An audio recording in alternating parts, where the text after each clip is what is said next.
Hey guys, are you trying to make money doing your rehab and after your rehab, regardless of what strategy you are going for? I'm going to show you how you can do that right in this episode. Welcome to Do the Talk podcast. My name is Ibrahim. I am the host today, and my co host is Ahmed Lawal. Ahmed, how are you doing today? I'm doing fantastic, guys. We always say this. This is not a get rich quick scheme. You have to put in the work, and once you work it, it's going to work for you. And today's episode is really on how you can save money. You have always, over budget. It happens to me as well. It happens to all of us.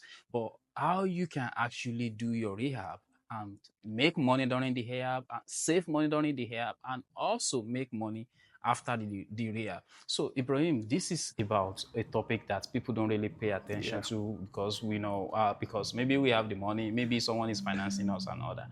How do you think, or what are the things that you think people can put in place that can actually save them money during rehab? Great. That's a good question. So, guys, when we talk about rehab, traditionally or normally what comes to mind is you want to do a rehab so you can sell the house, like fix and flip.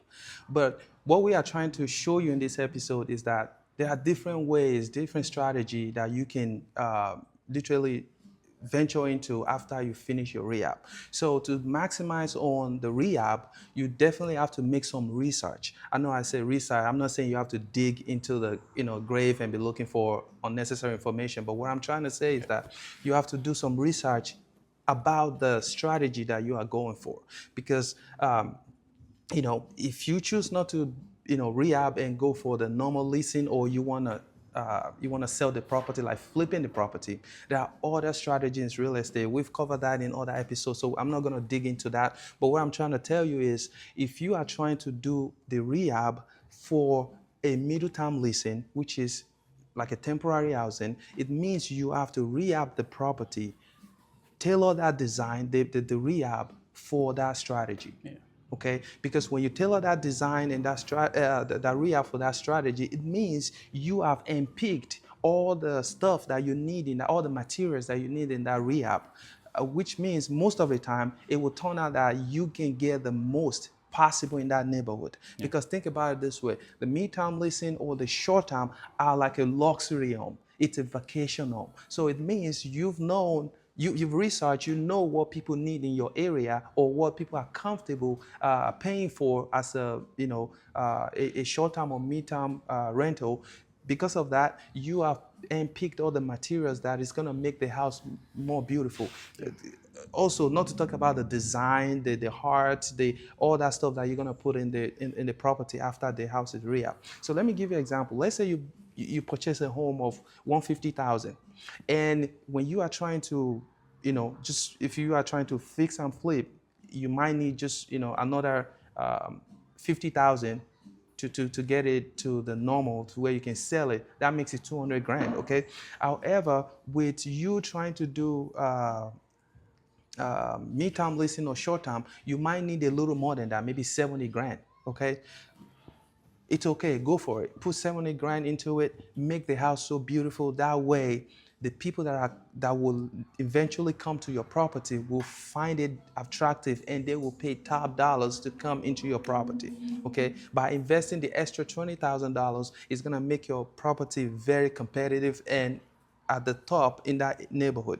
Okay, depending on how you design it, because of course, we've I think some episode past we've talked about, you don't necessarily have to buy expensive material. You just have to look for something unique and durable. Yeah. Okay, put it in your property, and it's gonna look unique. So how do you do that? What you're gonna do is that, since you know what you are going for, and in this example, I'm using mid-term or short-term rental. So that means you selectively, carefully, knowingly pick all those designs, all those materials that's gonna make your house beautiful. The first thing I want to tell you is you want to make sure your kitchen, okay, the kitchen is very beautiful. I mean, you and I, we know how, you know, when you come in, you see a kitchen is very beautiful, and there's backsplash. Yeah. The countertop Yeah. is quartz or marble. Not just formica or like an old school wood Yeah. and all that. So Yeah. you know,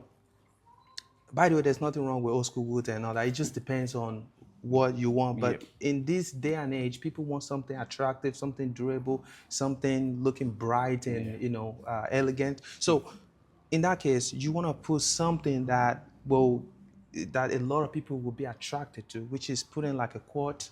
A quart is not crazily expensive.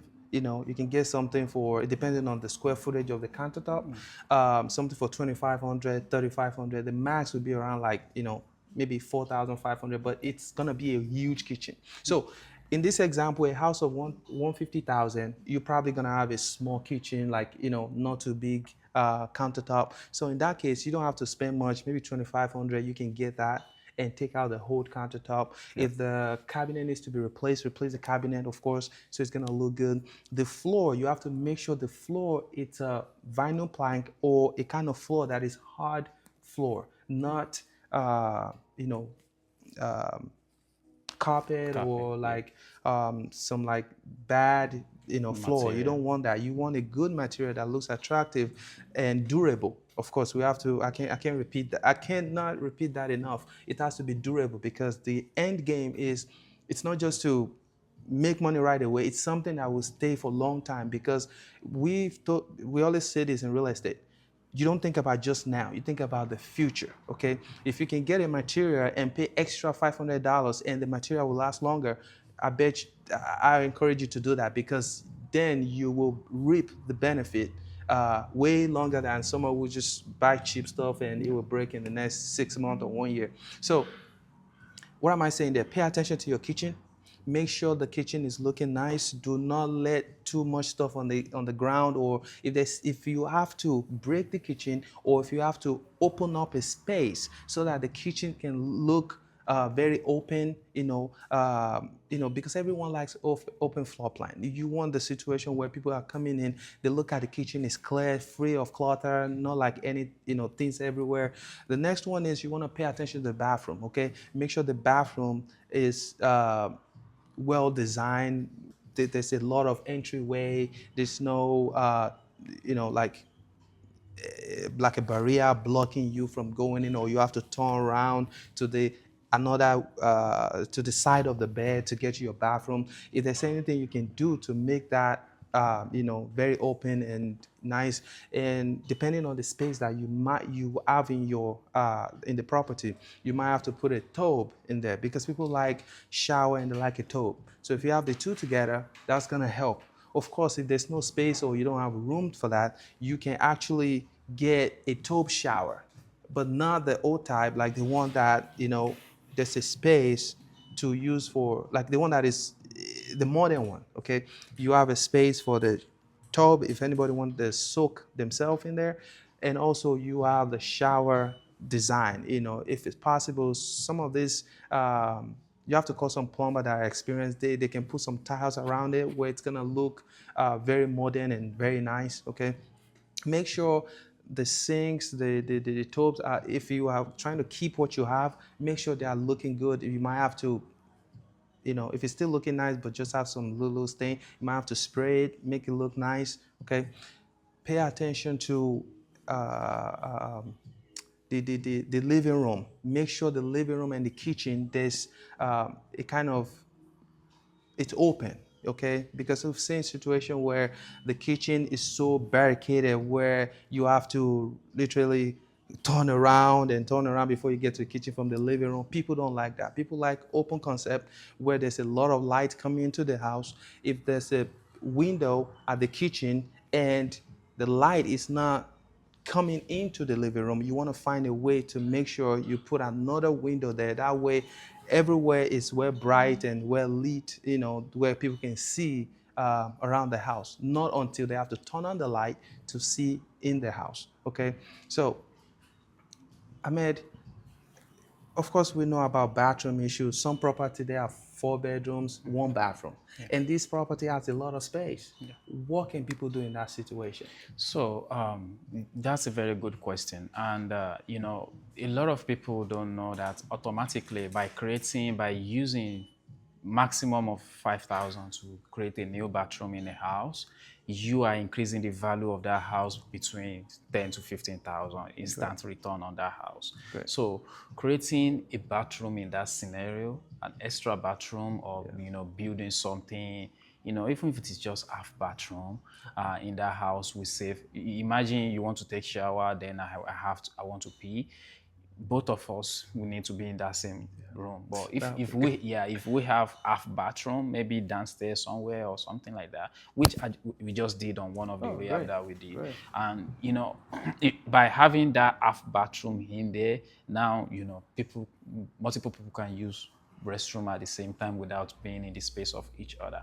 So that is where I'm going to pick up from. Like, focus on the high end, part of the house that can actually bring you more money.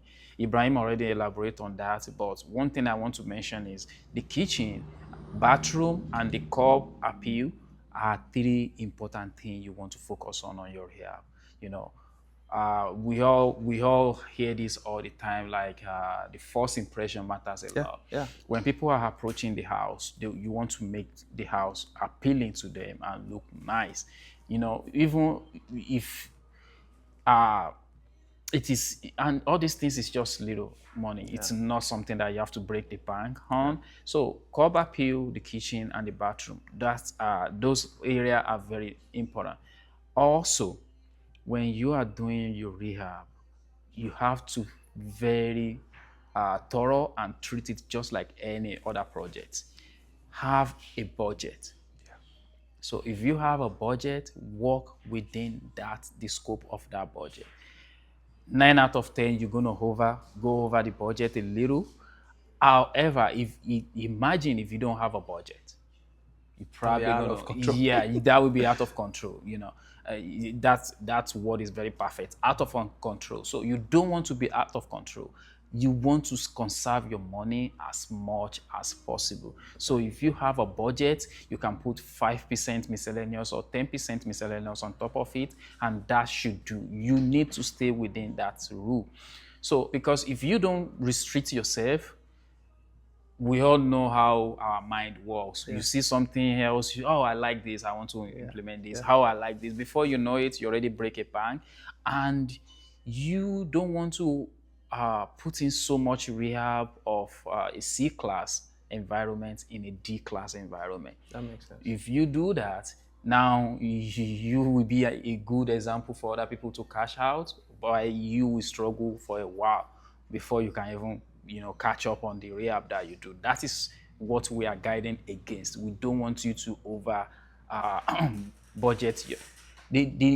Another thing that is next to that, Ibrahim, in my opinion, is making sure that you stay on schedule.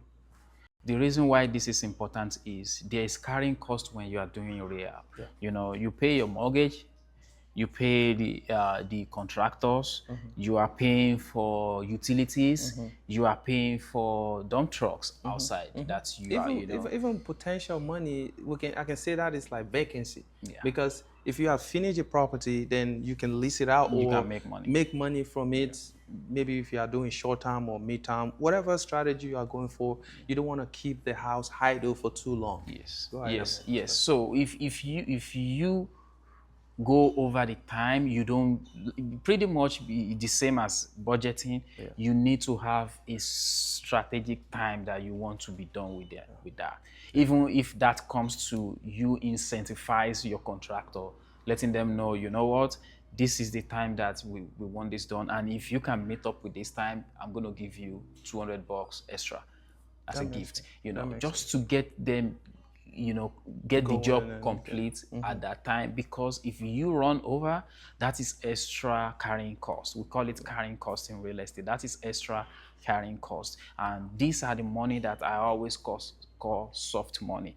Just because it is not hand income, it is not in our pocket, doesn't mean it's not our money. It is our money, and if you are not careful, apart from losing the money that's supposed to be coming in, you will now be spending the hand income on top of that, which is double loss. So you don't want to be in that scenario. So Ibrahim, so I just talk about focus on high-end area in the house, like the copper bill, kitchen and the bathroom.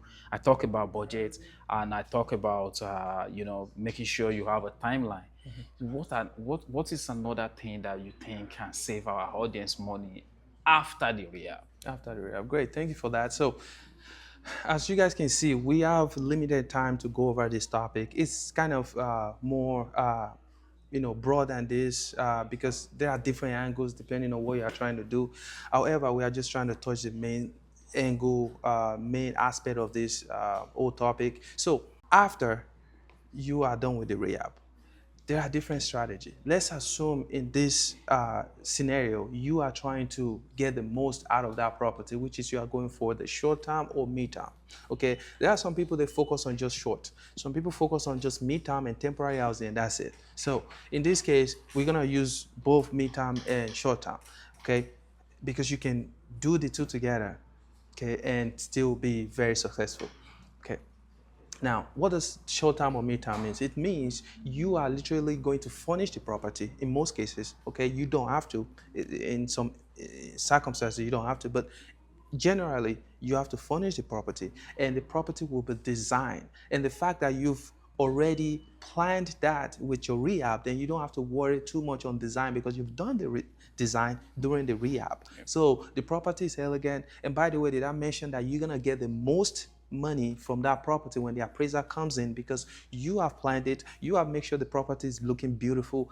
Tiles, the necessary place where there should be tiles, you put it there. The necessary place there should be backsplashes there. The countertop is looking nice, it's a quartz one, or the floor is looking, elegant, good. So the appraiser will be very thrilled, and they will be, they'll find the house very beautiful and interesting because it's looking very nice and designed to be a partial or full luxury home just because you selected unique and nice materials. Okay, so in that case, it means to get into mid-term or short-term, it's gonna be very easy for you because the house is set. All you have to do, buy some furnitures, put them in the property, get some heart, and put them, slap them to the wall.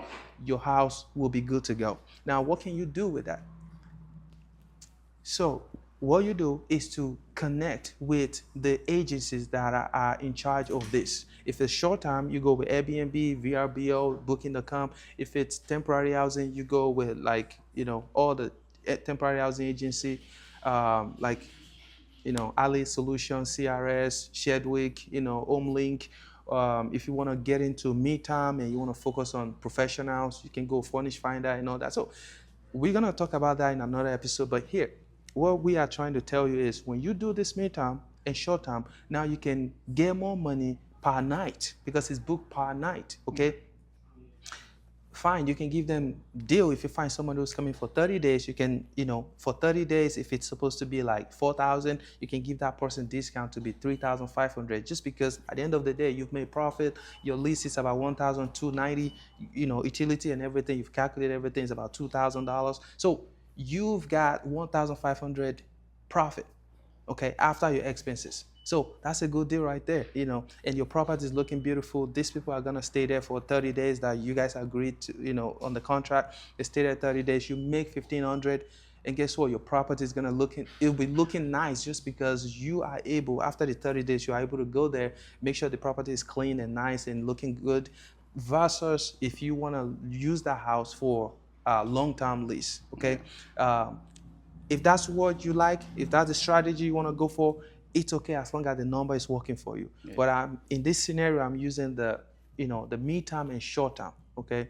And by the way, Airbnb will let you do mid-term as well if you can set it up for long-term stay. Yeah. So what am I saying tonight? I'm saying that short-term and mid-term will get you the most after the repair. Okay, that doesn't mean you have to do that because with normal leasing, as long as you get a good deal, you rehab your property for the normal leasing, you don't overspend, and you know your budget, you're still gonna make money on that one as well, depending on the location, the deals that you put together. Okay, Ahmed. So what would you say for people that are like, the short term, mid term is too stressful, and I can't get into this?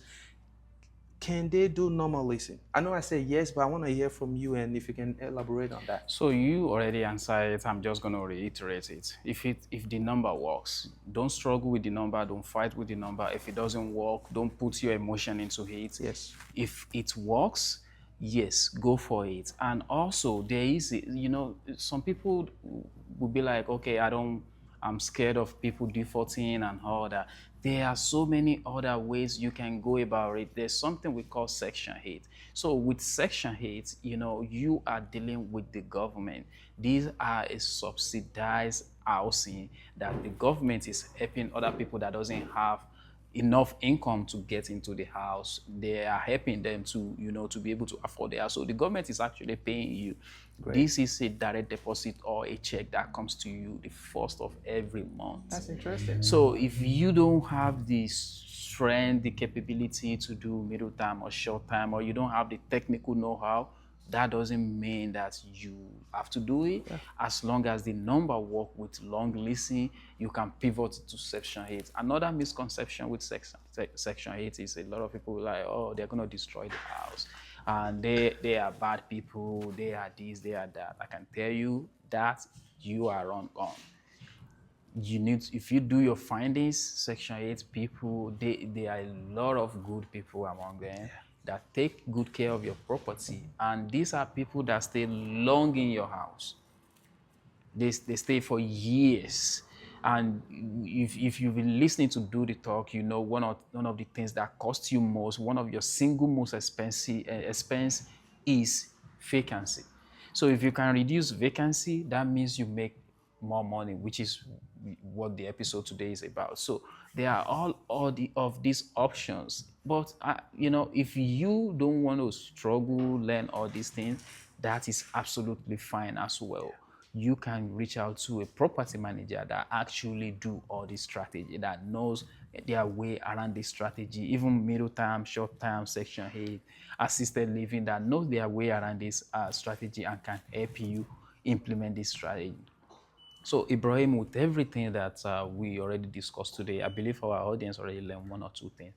If any final words, and if people want to reach out to you, how can they do that? Yes, so I want to tell everyone to be very proactive and at the same time take action. When I mean proactive, reach out to people that are doing it, people that knows how to do it. I may just mention that if you don't have the time, there's nothing wrong with that. You can still get into real estate. All you have to do is to reach out to Azio Property. Okay, they have been doing this. They have many properties that their clients they are working with, and the good thing is it's no one strategy fit all. Yeah. They are here to provide different strategies depending on what works for you, what you want to be running in your property. Of course, you are the one that will make that decision. They'll give you all the information, then you pick the one that works for you. Yeah. Okay, so if you want short-term, mid-term, temporary housing, anyone that works for you, you let them know, and you guys will run it together, and it's a property will take care of that for you. So the last word I want to say is that I want you guys to really, really get started. It's one thing we're talking about it, you're thinking about it in your brain, and you're analyzing, you're paralyzing. You don't want to do that. You want to get started and really, get into it. When you get into it, of course, you're going to learn and you're going to grow. As long as you are dedicated, you are committed, and you have that resilience. Because we've said it, real estate is not a get-rich-quick scheme. But when you put in the work, you stay focused, you are going to make the money. Of course, you see, I just threw some dollars up there. It's not a joke. We just want you guys to know that, yes, you can make even more than that in real estate. So my name is Ibrahim. If you want to reach out to me, go to IB Realtors, ibrealtors.us on, just go on your smartphone, ibrealtors.us. You will see my website. From the website, you can text me, my WhatsApp information, everything is there. If you want to search for your home in Indiana, anywhere in Indiana, go to ibrealtors.us and you will find me there. Thank you. Ahmed, how can they reach out to you? Because a lot of people out there, they are tired with what they are dealing with right now. They don't know what strategy they have to go into to make the most in their property. Of course, some property are very beautiful and nice.